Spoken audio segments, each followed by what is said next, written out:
já estamos no 5º estudo sobre escatologia. Para quem chegou agora, né, uma pequena revisãozinha do que a gente viu na semana passada, que esse estudo é uma sequência. Então, quando você perde uma parte dele, fica às vezes difícil de entender. Nós falamos na aula passada sobre o amilenismo, sobre o pré-milenismo histórico. Né? Relembrando aqui rapidamente o que é amilenismo. No amilenismo, nós estamos vivendo o amilenismo agora, a era da igreja. Essa questão do amilenismo vem do Apocalipse capítulo 21, 20, do 1 ao 10. É o único texto que trata desse assunto. Então, nessa visão amilenista, né, que eu falei até que eu me identifico, a volta de Cristo coincide também com uma única ressurreição dos crentes e incrédulos. Nesse momento, a separação de bodes e ovelhas, né, e ao julgamento, e daí passa-se a eternidade. Uma outra visão, que era muito mais, inclusive, famosa, acompanha a igreja há muito tempo, que é o que a gente chama de pré-milenismo. Esse pré-milenismo, ele entende que a era da igreja estamos nela, que haverá a ressurreição dos cristãos, então Jesus teria que voltar aqui, né? Depois iniciaria um milênio, 1000 anos, os crentes reinando com Jesus. Depois, inexplicavelmente, ocorre a revolta aqui de alguns contra o reino do Messias, para uma batalha final estimulada pelo diabo, né, pelo Satanás. Aí depois haveria a ressurreição dos incrédulos, juntamente com o julgamento final, né, e aí iniciaria a eternidade. Então, o pré-milenismo, ele vai enfocar duas ressurreições. Primeiro a ressurreição do cristão, depois a ressurreição dos ímpios. No amilenismo, apenas uma ressurreição. Bom, vamos continuar hoje, então, com um assunto novo. Nós falamos de amilenismo e pré-milenismo histórico. Para concluir esse assunto, ainda falta duas perspectivas do milênio. A visão pré-milenista, pré-tribulacionista, né, de tribulação, ou também chamada de dispensacionalista, e a pós-milenista. Então, nós vamos ver aqui rapidamente o pré-milenismo, pré-tribulacionista. Nesse caso, o que é que eles advogam? É muito parecido com o anterior, o pré-milenismo histórico, esse pré-milenismo tribulacionista. Ele diz que nós estamos na era da igreja, agora. Haverá a ressurreição dos cristãos com a vinda de Cristo em oculto, e haverá um arrebatamento antes da tribulação, um arrebatamento secreto. Isso é uma coisa que, de certa forma, não tem uma base bíblica, porque a base bíblica diz que todo olho verá quando Cristo voltar. Então, começa a ter problemas, né, de interpretação. Depois disso, haverá o milênio, a ressurreição dos incrédulos, julgamento final, estado eterno, exatamente igual ao pré-milenismo anterior. Então, quando a gente vai aqui olhar qual é a diferença mais marcante entre o pré-milenismo pré-tribulacionista e o pré-milenismo histórico. Essa volta, ela é vista como um retorno secreto de Cristo para tirar os crentes do mundo. Não sei quantos aqui se lembram de uma série de 3 filmes, se eu não me engano, chamado Deixados para Trás. Estão lembrados desse filme? Deixados para Trás. Esse filme Deixados para Trás, ele foi feito baseado numa visão de um arrebatamento secreto. As pessoas desapareceram secretamente. Tem até umas histórias assim que o avião está viajando, aí o piloto é arrebatado, o avião cai, ou os carros começam a se chocar na rua porque o motorista foi arrebatado. Então, aquele filme foi baseado nessa visão pré-milenista, pré-tribulacionista. Aí os que ficam vão enfrentar a grande tribulação. Bom, isso é a visão pré-milenista, pré-tribulacionista. Eu não concordo muito com essa visão, porque ela não tem uma base bíblica muito sólida, porque quando Cristo voltar, alguns textos, a gente vai inclusive falar sobre eles hoje, será para todos. Todos vão ver, todos vão identificar o Cordeiro, né? Uma outra diferença entre esse pré-milenismo e o anterior, quer dizer, o histórico, né? É que prega um arrebatamento antes da tribulação. Já adiantei essa parte aí, está escrita aí para reforçar. Vamos adiante. E, finalizando o pós-milenismo, que é o último. Esse, para mim, é o mais frágil. Esse, para mim, é o que não tem, assim, muito sentido. Ele tem alguma base bíblica. Esse pós-milenismo tem uma base muito frágil.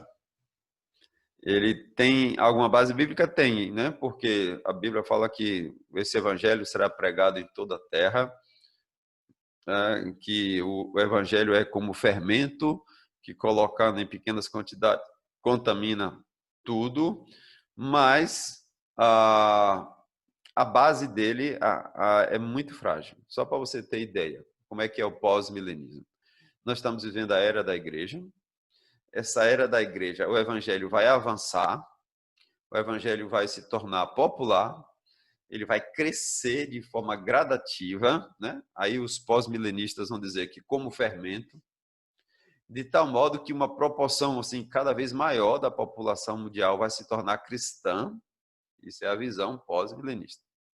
Como consequência, haverá uma influência cristã significativa na sociedade, e essa vai a cada vez se tornar mais dentro dos padrões daquilo que Deus projetou para uma sociedade. E aí isso vai se transformar numa era milenar, né, de paz e de justiça sobre a terra. Seria ótimo, né, se fosse verdade. Seria ótimo se fosse plausível. Seria ótimo se as escrituras falassem isso. Mas não é, a escritura não fala isso.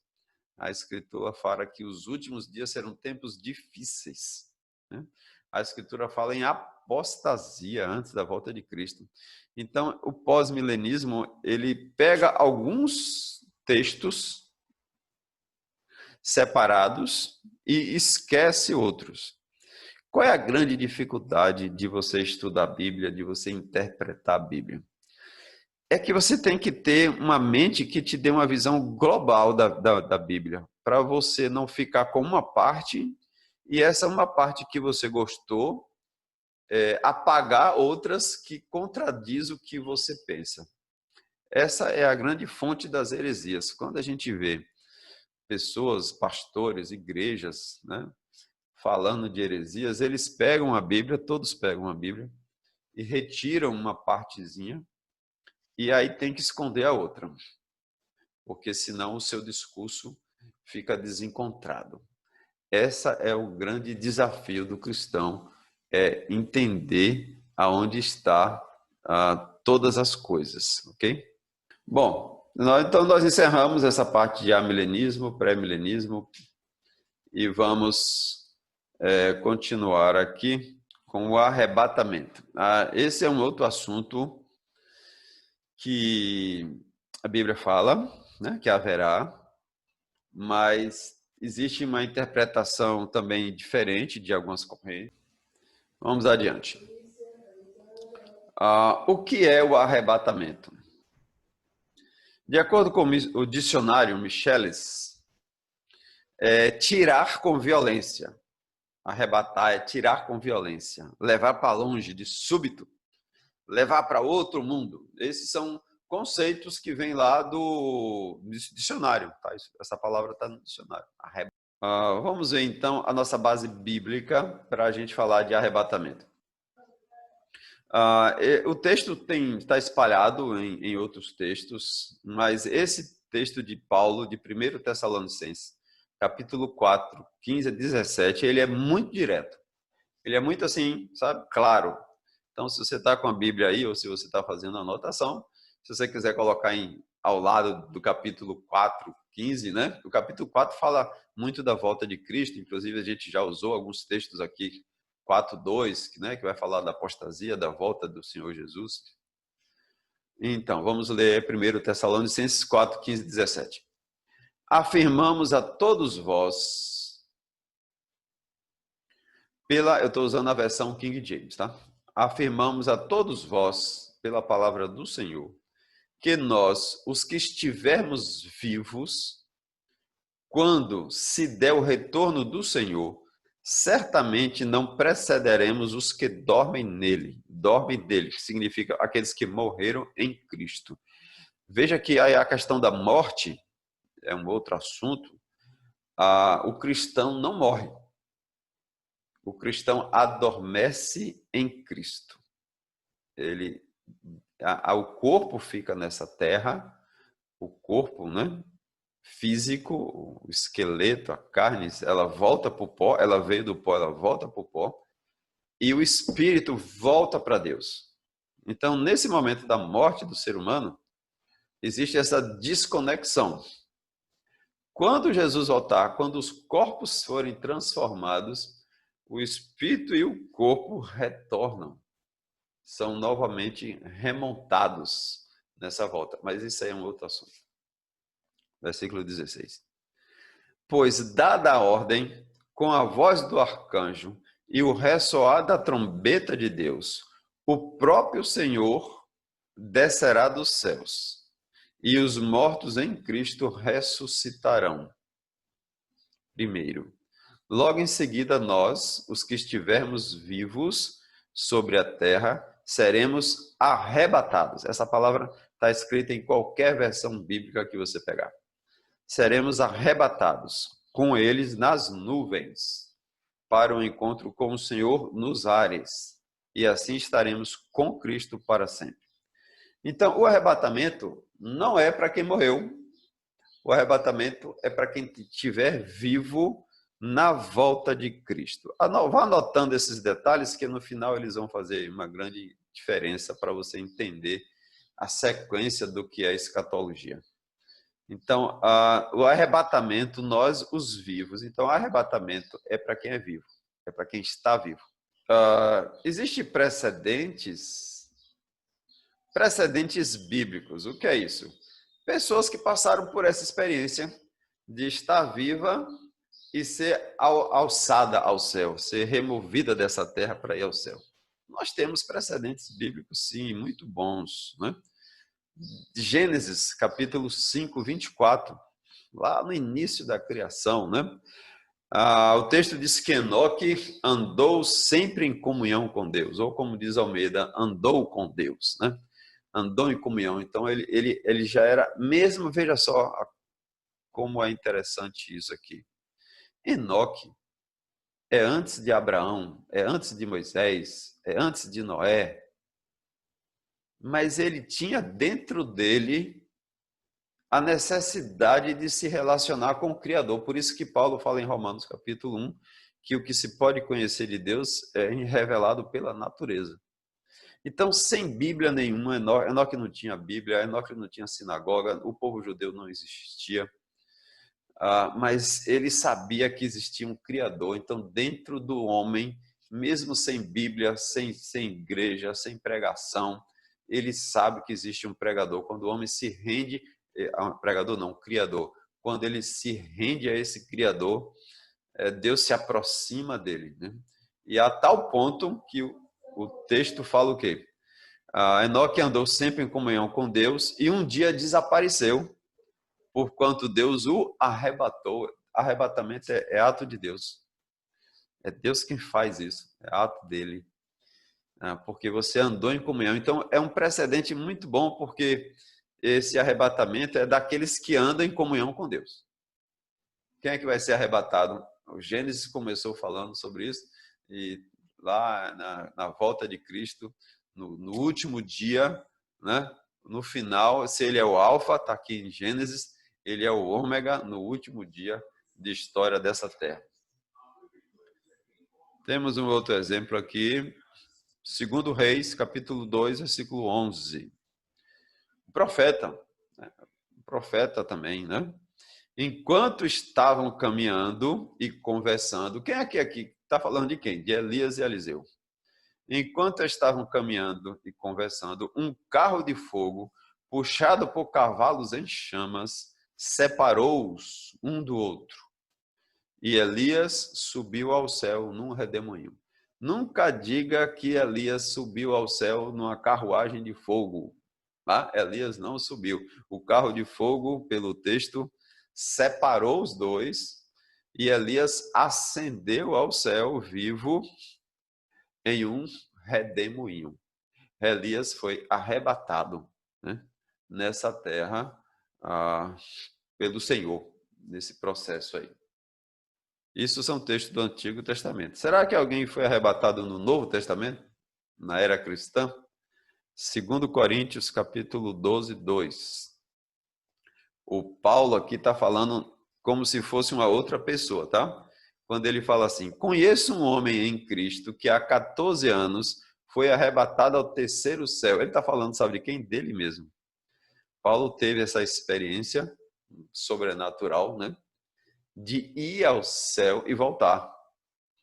É algo fantástico. A Bíblia diz que ele vai falar que viu coisas que são indizíveis, que não tem como ser expressas em palavras, né? Coisas absolutamente fantásticas. Se foi no corpo ou fora do corpo, não entendo exatamente, Deus o sabe. O negócio foi tão marcante que ele nem sabe se esse arrebatamento foi no corpo, ou se foi espírito, ou se foi ele mesmo. Então, Paulo também passou por essa experiência, só que ele foi e voltou. Enoque não voltou, Elias não voltou. E nós também seremos arrebatados, se estivermos vivos na volta de Jesus Cristo. Né? Se tivermos adormecidos, né? Ou como se diz, morrido, nossos corpos serão ressuscitados e teremos um corpo novo glorificado. Aqueles que estiverem vivos, esse terão um corpo transformado, um corpo glorificado. A gente vai uma outra base bíblica, falando ainda de arrebatamento, só que com uma outra palavra, é o texto de Paulo aqui em Coríntios, 1 Coríntios 15, não fala exatamente sobre arrebatamento, não fala o nome, mas fala sobre arrebatamento. Vamos ler 1 Coríntios, capítulo 15, 51, 52. Eis que vos declaro um mistério. Mistério não é para todo mundo.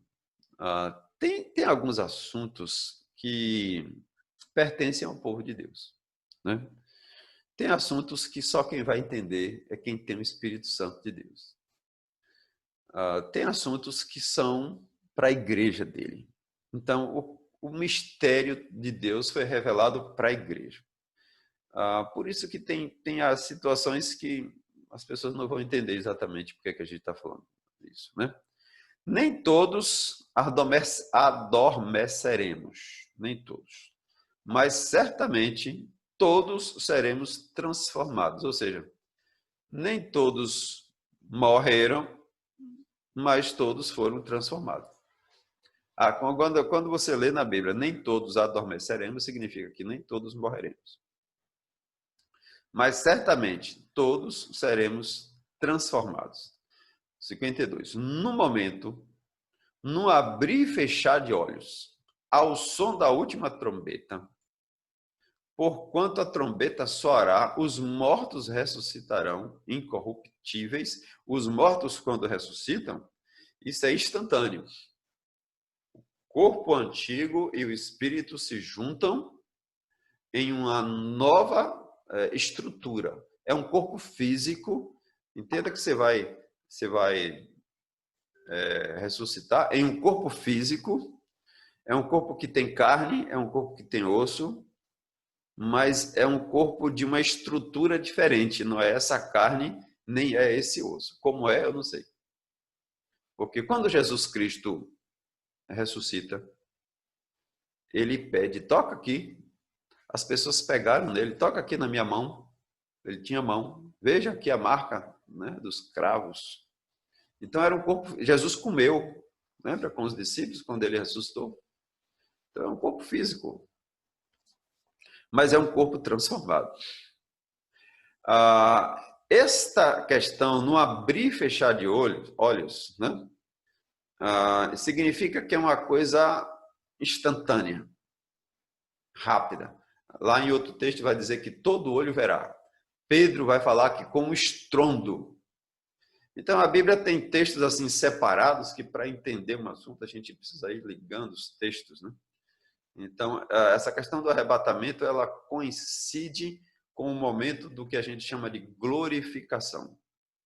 É a última etapa. A gente tem a justificação, quando Jesus Cristo paga o preço do nosso pecado, a santificação, quando ele nos coloca o seu Espírito Santo, nos transforma, e é um processo de caminhada, dia após dia, de morrer para a carne, nascer para Cristo.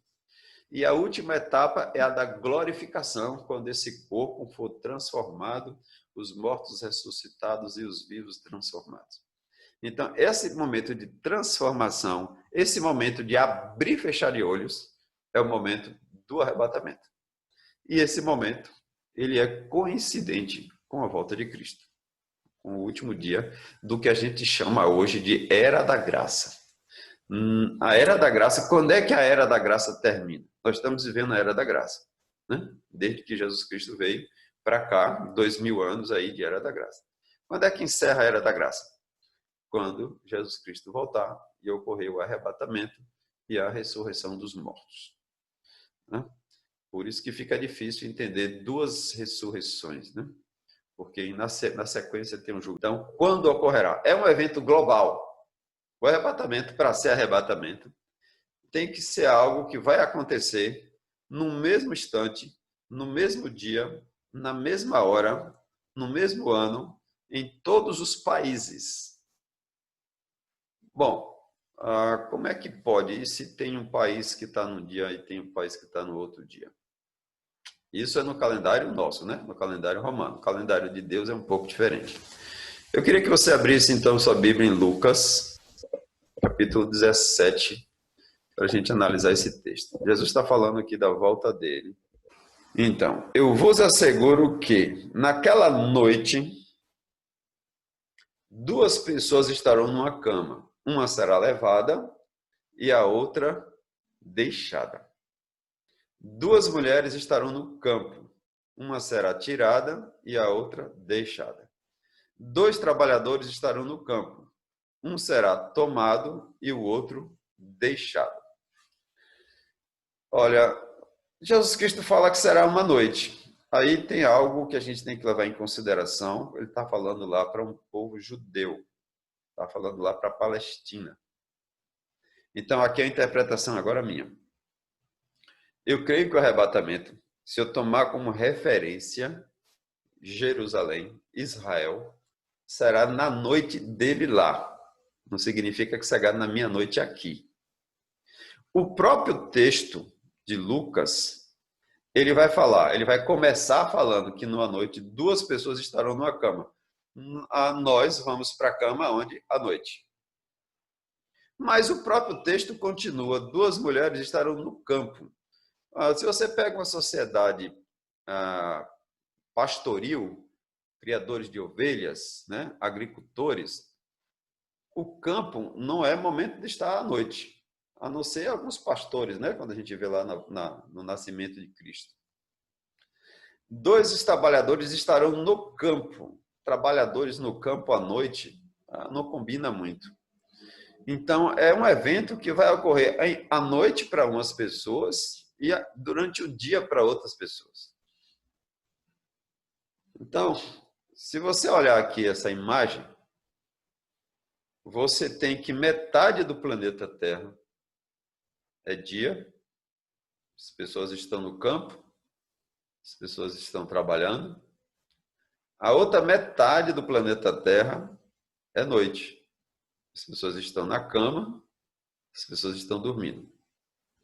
Então, se eu pegar aqui Jerusalém, Israel à noite, Eu não sei agora qual é o país oposto. O nosso aqui, no caso, o Brasil, é o Japão, né? Que está 12 horas. Então, qual é o país que vai estar do outro lado aqui durante o dia? Então, a gente vê que o arrebatamento é um fenômeno global. É um fenômeno que ocorre em todo o planeta no mesmo momento, independente se está claro, se é escuro, se é dia, se não é. Temos 3 minutos, tá? Só para a gente mudar aqui o Zoom. Também o nosso estudo já está bem adiantado, viu? Estou evitando colocar muito assunto, para a gente não bagunçar muito a cabeça. Bom, então, como eu estava falando, né? Israel seria a referência. Se você pegar, eu estou falando quando ocorrerá. Então, Israel é a referência. A gente pode ter algumas pistas, né? Mas Deus não vai lhe revelar tudo, não. A Bíblia diz que ele não vai revelar. Quando Jesus conta aquela parábola do noivo e das 10 virgens, o texto também fala exatamente que o noivo voltaria à meia-noite, né? Mateus 25, para a gente encerrar aqui esse bloco. E aí a gente fecha aqui essa reunião e aí a gente retoma ela com um novo sequência. O noivo demorou a chegar e todas ficaram com sono e adormeceram. À meia-noite houve-se um grito.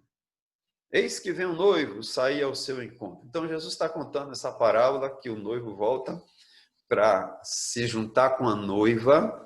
Essa aqui são as virgens, quer dizer, são aquelas guardas de honra do casamento, né? Porque o noivo não vai casar com as 10, né? O noivo casa com a noiva. E ele diz que à noite, que elas adormeceram. E aí a gente pode até especular aqui algumas coisas. A Bíblia fala que haveria apostasia. E o texto de Jesus fala que elas adormeceram, né? Como se a fé esfriasse. Umas adormeceram demais ao ponto de não se preocupar em manter a sua chama acesa. São as que ficam, né? E aquelas que também adormeceram, né? Também esfriaram, mas mantiveram a fé. Essa aqui é a parte importante, mantiveram a fé. Ok, temos 1 minuto.